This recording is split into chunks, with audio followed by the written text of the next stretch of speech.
Hi friends, आप लोगों को स्वागत है आपके यूट्यूब चैनल ईडू हम सफ़र सफ़र सफलता की ओर। आज हम आप लोग के लिए जीके जीएस का डिस्कशन लाए हैं, जो कि किसी भी एग्जाम का आप तैयारी करते हैं, जैसे बीपीएससी शिक्षक भर्ती या बिहार पुलिस या दरोगा या बीपीएससी के आप तैयारी करते हैं या यूपीएससी या किसी भी एग्जाम में जहां जीके जीएस पूछता है, अगर आप तैयारी करते हैं तो वहां जीके जीएस आने की संभावना इस सेट से बहुत रहेगी, क्योंकि ये सेट जो है फुल सिलेबस को कवर करके तैयार किया गया है। तो आज हम इसका सीरीज शुरू करें टेस्ट नंबर 1 से, जो कि इसका डेली वीडियो आपको 7 बजे मिलेगी। 7 बजे इसका शाम को डिस्कशन होगा यूट्यूब पर, जो कि इसका पीडीएफ आप मेरे टेलीग्राम चैनल या व्हाट्सएप ग्रुप से जुड़ के ले सकते हैं, जो कि उसका लिंक जो है आपको डिस्क्रिप्शन में या कमेंट बॉक्स में मिल जाएगा। आप वहां से जुड़ के इसका पीडीएफ पा सकते हैं।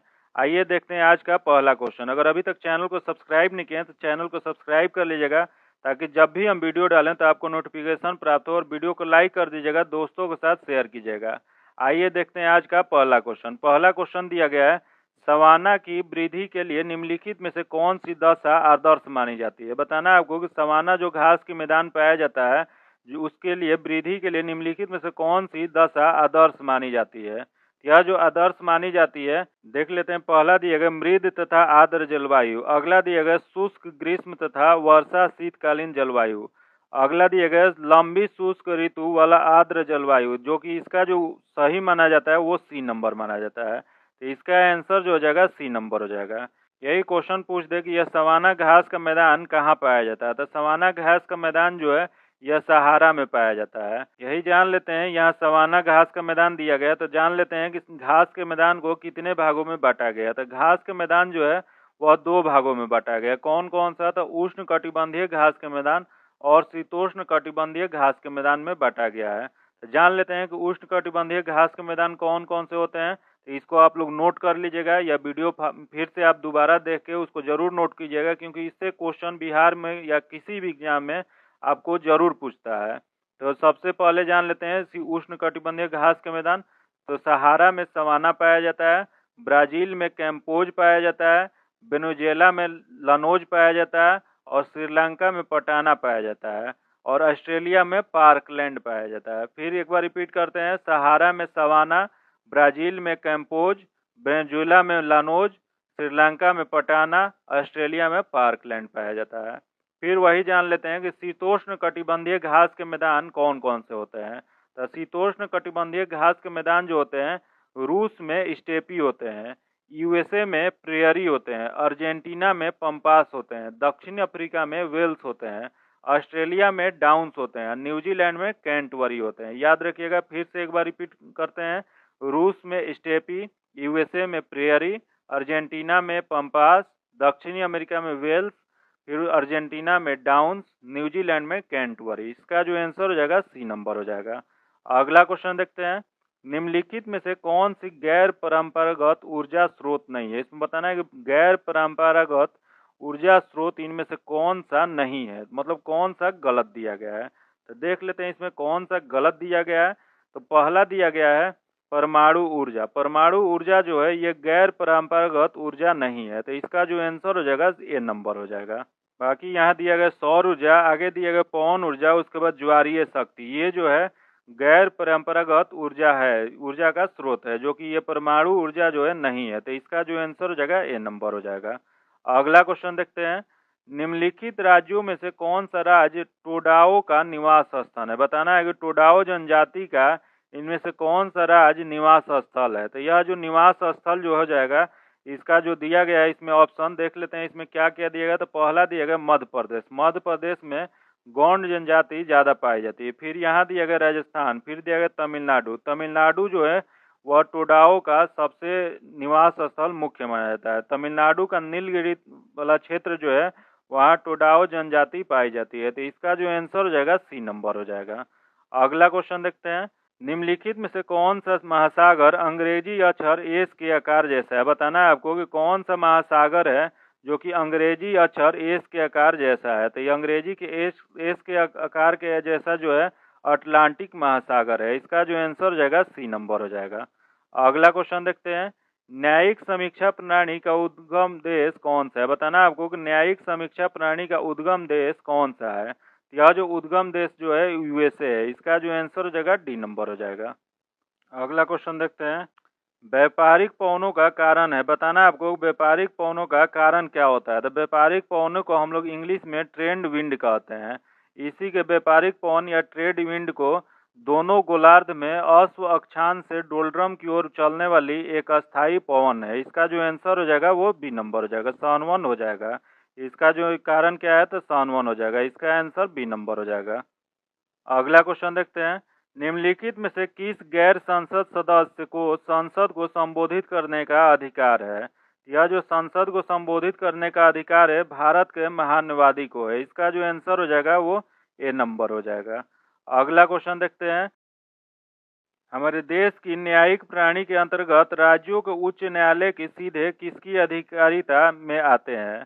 यह जो अधिकारिता में आते हैं यह हो जाएगा आपको उच्चतम न्यायालय के। इसका जो आंसर हो जाएगा सी नंबर हो जाएगा।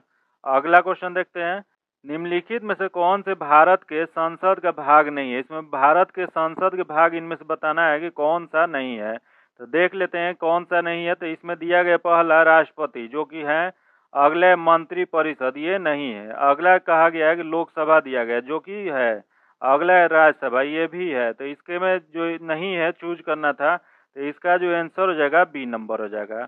अनुच्छेद 89 कहता है कि अनुच्छेद 89 में संसद के अंग या संरक्षण या भाग की चर्चा किया गया है जो कि 3 होते हैं। पहला होता है राष्ट्रपति होते हैं, दूसरा होता है लोकसभा, तीसरा होता है राज्यसभा होता है। अनुच्छेद 80 में राज्यसभा एक अस्थायी सदन या उच्च सदन की चर्चा किया गया है। वही अनुच्छेद 81 में कहा गया अस्थायी सदन या निम्न सदन की बात की गई है। तो इसका याद रखिएगा, तीनों जो है वो संसद का भाग है, बाकी ये मंत्री परिषद नहीं है। तो इसका जो आंसर हो जाएगा बी नंबर हो जाएगा। अगला क्वेश्चन है, जब कोई राज्य राष्ट्रपति शासन के अंतर्गत होता है तो उस समय राज्य के बजट कौन पारित करता है। बताना है कि जब कोई राज्य राष्ट्रपति शासन के अंतर्गत हो तो उस समय राज्य का बजट कौन पारित करता है। तो यह जो पारित करता है यह सांसद करता है। इसका जो आंसर हो जाएगा सी नंबर हो जाएगा। वो भी क्वेश्चन पूछ दे कि सांसद में कौन करते हैं, तो सांसद में केंद्रीय वित्त मंत्री जो होते हैं वो करते हैं। तो इसका जो आंसर हो जाएगा सी नंबर हो जाएगा। अगला क्वेश्चन देखते हैं, नेताजी सुभाष चंद्र बोस द्वारा कौन सी राजनीतिक पार्टी बनाई गई थी। बताना आपको कि नेताजी सुभाष चंद्र बोस द्वारा कौन सी राजनीतिक पार्टी बनाई गई थी। तो यह जो बनाई गई थी फॉरवर्ड ब्लॉक बनाया गया था। इसका जो आंसर हो जाएगा सी नंबर हो जाएगा। ये फॉरवर्ड ब्लॉक कब बनवाए थे, तो फॉरवर्ड ब्लॉक बनाए थे 1939 में बनाए थे। याद रखिएगा कब बनाए थे, तो 1939 में। सुभाष चंद्र बोस पहली बार क्वेश्चन पूछ सकता है कांग्रेस के अध्यक्ष कब बने थे, तो पहली बार 1938 में बने थे। फिर दोबारा कब बने थे, तो दोबारा जो बने थे 1939 में बने थे। जो कि 1939 में बनने के बाद जो कि पहली बार कांग्रेस के अध्यक्ष के लिए चुनाव हुआ जो मध्य प्रदेश में, वहां पहली बार इलेक्शन कराया गया था जिसमें इन्होंने कांग्रेस पार्टी के अध्यक्ष के लिए चुनाव जीत चुके थे, जो कि फिर वो महात्मा गांधी के विरुद्ध थे। इस वजह से इन्होंने त्याग पत्र दे के फॉरवर्ड ब्लॉक की स्थापना की 1939 में। इसका जो आंसर हो जाएगा सी नंबर हो जाएगा। अगला क्वेश्चन देखते हैं। अगला क्वेश्चन दिया गया, निम्नलिखित में से किसने सारे जहां से अच्छा हिंदुस्तान हमारा गीत लिखा है। बताना है आपको सारे जहां से अच्छा हिंदुस्तान हमारा यह गीत किसने लिखा है। यह जो गीत लिखे हैं यह मोहम्मद इकबाल ने लिखे हैं। इसका जो आंसर हो जाएगा सी नंबर हो जाएगा। यही यहाँ दिया गया रविन्द्रनाथ ठाकुर। रविन्द्रनाथ ठाकुर क्या लिखे थे, तो रविन्द्रनाथ ठाकुर ने जनगण मन लिखे थे। अगला दिया गया बंकिम चंद्र चटर्जी। बंकिम चंद्र चटर्जी क्या लिखे थे, तो इन्होंने वंदे मातरम लिखे थे। तो इसका जो आंसर हो जाएगा सी नंबर हो जाएगा। अगला क्वेश्चन देखते हैं, स्याही के धब्बे को मिटाने के लिए प्रयुक्त होता है। बताना है आपको कि स्याही के धब्बे को मिटाने के लिए क्या प्रयुक्त होता है। यह जो प्रयुक्त किया जाता है यह किया जाता है ऑक्जेलिक अम्ल। ऑक्जेलिक अम्ल कहाँ से प्राप्त किया जाता है, यह ऑक्जेलिक अम्ल जो है टमाटर से प्राप्त किया जाता है। इसका जो आंसर हो जाएगा सी नंबर हो जाएगा। यही क्वेश्चन पूछ दे कि बेंजोइक अम्ल जो होता है उससे क्या होता है, तो बेंजोइक अम्ल जो होता है खाद्य पदार्थों को संरक्षित करने के लिए उपयोग किया जाता है। याद रखिएगा। वही क्वेश्चन पूछ दे कि फॉर्मिक अम्ल क्या होता है, तो फॉर्मिक अम्ल जो कि चींटी के डंक में पाया जाता है, जो कि फलों के रस को संरक्षित करने के लिए प्रयोग किया जाता है। वही क्वेश्चन पूछ दे कि एसिटिक अम्ल क्या होता है, तो एसिटिक अम्ल जो होता है एसिटिक अम्ल सिरका बनाने में प्रयोग जाता है। इसका याद रखिएगा। अगला दिया गया बोरिक अम्ल। बोरिक अम्ल जो होता है दाग धब्बा मिटाने के लिए प्रयोग किया जाता है, तो इसका जो आंसर हो जाएगा सी नंबर हो जाएगा।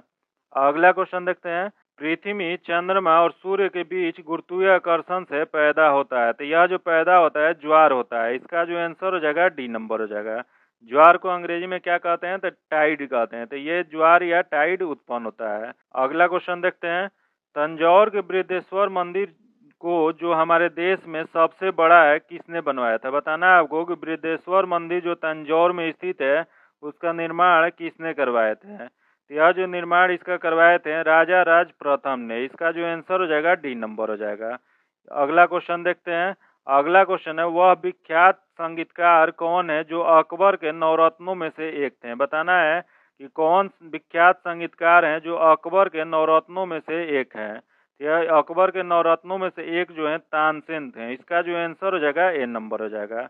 यही क्वेश्चन पूछ दे कि तानसेन का मूल नाम क्या था, तो तानसेन का मूल नाम जो था रामतनु पांडे था, जो कि कहाँ के निवासी थे, तो यह निवासी मध्य प्रदेश के ग्वालियर के रहने वाले थे, जो कि अकबर के नवरत्न में एक शामिल थे। इसका जो आंसर हो जाएगा ए नंबर हो जाएगा।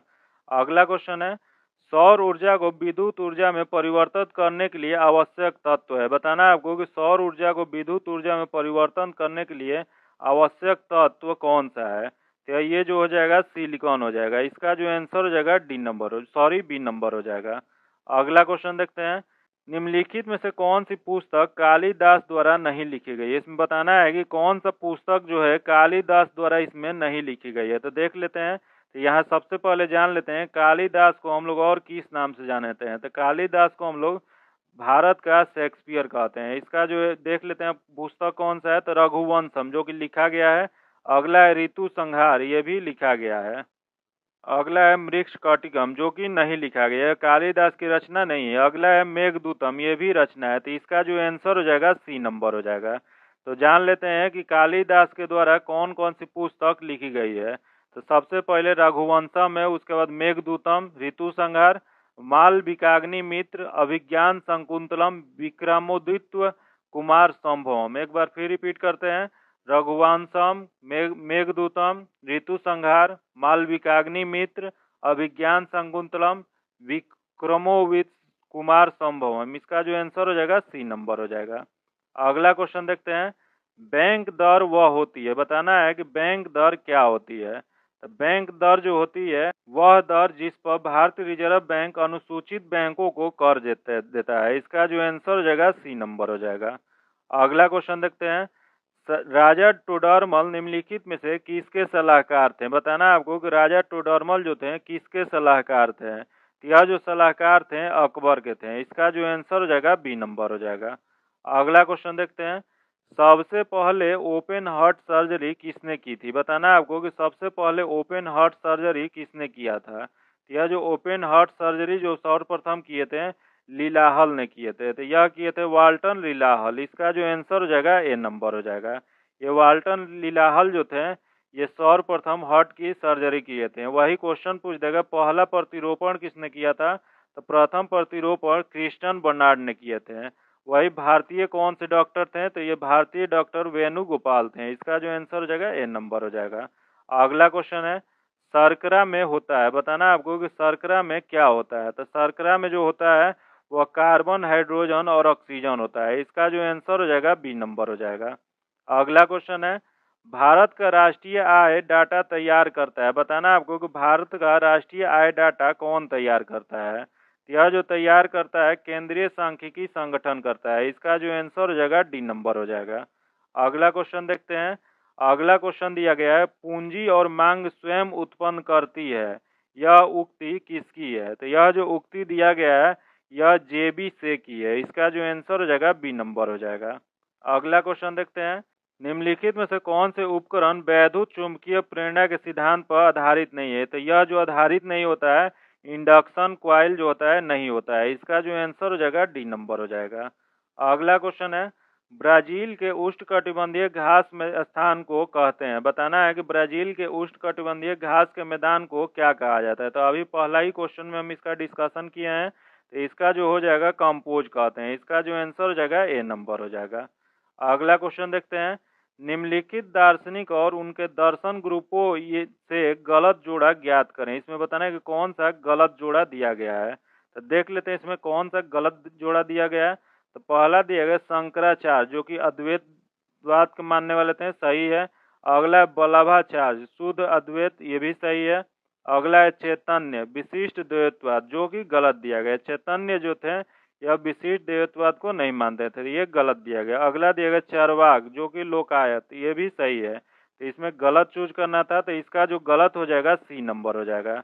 एक बार याद कर लेते हैं, शंकराचार्य किसके, तो अद्वैत को हो जाएंगे। वल्लभाचार्य शुद्ध अद्वैत, चारकवाद, लोकायत, इसका जो आंसर हो जाएगा सी नंबर हो जाएगा।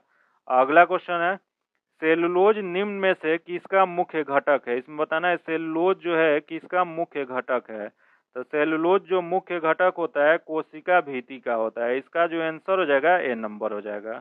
अगला क्वेश्चन देखते हैं, मुद्रा का अवमूल्यन से अभिप्राय है। बताना है आपको कि मुद्रा के अवमूल्यन से क्या अभिप्राय होता है। तो यह जो अभिप्राय होता है मुद्रा के बाहरी मूल्य में कमी लाना है। इसका जो आंसर हो जाएगा बी नंबर हो जाएगा। अगला क्वेश्चन है, निम्नलिखित में से शुद्ध पदार्थ कौन सा है। इसमें बताना है कि निम्नलिखित में से शुद्ध पदार्थ कौन सा हो जाएगा। तो इसका जो हो जाएगा शुद्ध पदार्थ कार्बन डाइऑक्साइड है। यहाँ मिस प्रिंट है, यहाँ ए होगा, तो इसका जो सही आंसर हो जाएगा ए नंबर हो जाएगा।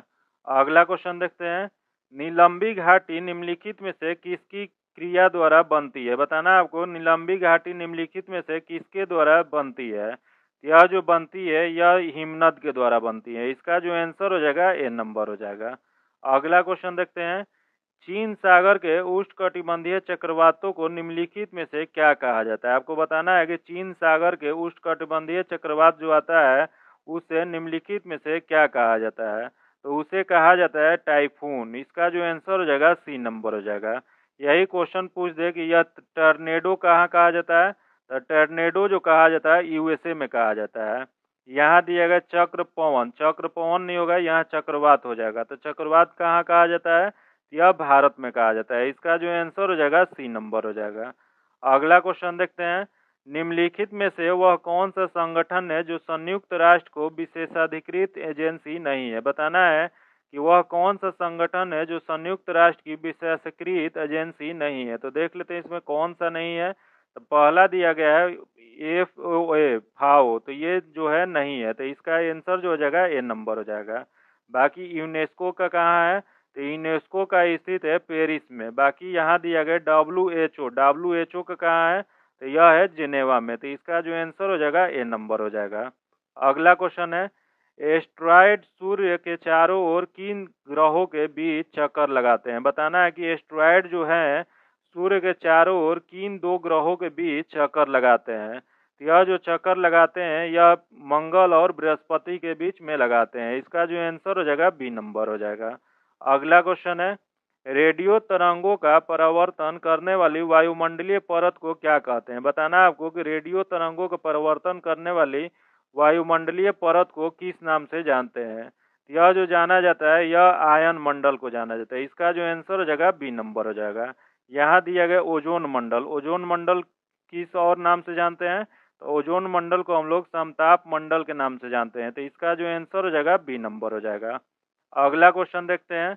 अगला क्वेश्चन है, एक अनिषेचित मानव अंडे में समानतः होता है। तो बताना है कि एक अनिषेचित मानव अंडे में समानतः क्या होता है। यह जो होता है आपको हो जाएगा एक एक्स क्रोमोजोम होता है। इसका जो आंसर हो जाएगा ए नंबर हो जाएगा।